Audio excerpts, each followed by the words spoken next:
100 سال پہلے تو شاید اس کا تصور بھی نہیں تھا کہ مسلمانوں کی بیٹیاں اور مسلمانوں کی بہنیں اور مسلمانوں کی مائیں یوں بے پردہ اور بے حیائی کے ساتھ باہر نکلیں گی۔ اور کیسے ہوتا تھا؟ اس لیے کہ ان کے سامنے اپنے نبی کا حکم تھا، اللہ کا کلام ان کے سامنے تھا۔ اس اللہ نے کہا ہے، اللہ کے نبی کے ذریعے بتلایا ہے، یا ایھا النبی قل لازواجک وبناتک ونساء المؤمنین یدنین علیہن من جلابیبہن۔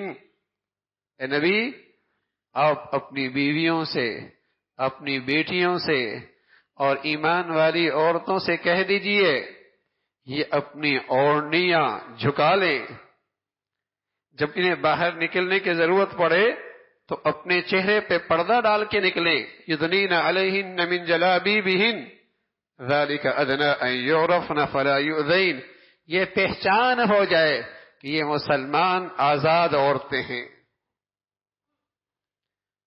تو اس کا تصور نہیں تھا کہ مسلمانوں میں مرد عورت کا اختلاط ہو۔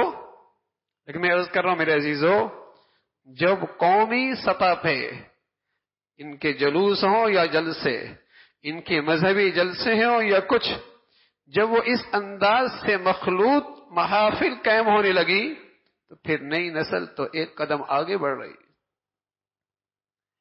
تیزی کے ساتھ یہ بہرائی فروغ پا رہی ہے، اور سبھی جانتے ہیں اس کے نتائج بد میرے معاشرے میں کیا پڑ رہا ہے۔ پہلے سننے میں آتا تھا میاں بیوی میں ناچاقی ہو گئی، طلاق تک آواز بات پہنچ چکی ہے، لیکن میرے عزیزو اب تو ہر دوسرے گھر کا تماشا یہی لگتا ہے۔ کتنے ارمانوں سے ایک ماں اپنی بیٹی کو رخصت کرتی ہے، لیکن خوشیاں کتنی دیکھتی ہے۔ کتنے امیدوں سے ایک باپ اپنے گھر میں اپنے بیٹی کی بیوی اور بہو لے کے آتا ہے، لیکن اس گھر میں محبتوں کے پھول کتنے کھلتے ہیں۔ ہاں میرے عزیزو، جس معاشرے میں مرد عورت کا آزادانہ میل جول ہوگا وہاں کبھی گھر نہیں بنا کر، وہاں کبھی میاں بیوی میں اعتماد کی فضا نہیں ہو سکتی، کبھی وہاں محبتوں کے پھول نہیں کھل سکتے۔ پہلے کوئی اکا دکا بات آتی تھی میرے عزیزو، لیکن اب تو ہر دوسرے گھر کی کہانی یہی نظر آتی ہے۔ عدالتوں میں دیکھیے تو سوائے خلا کے اور کوئی کیسز کوئی نہیں۔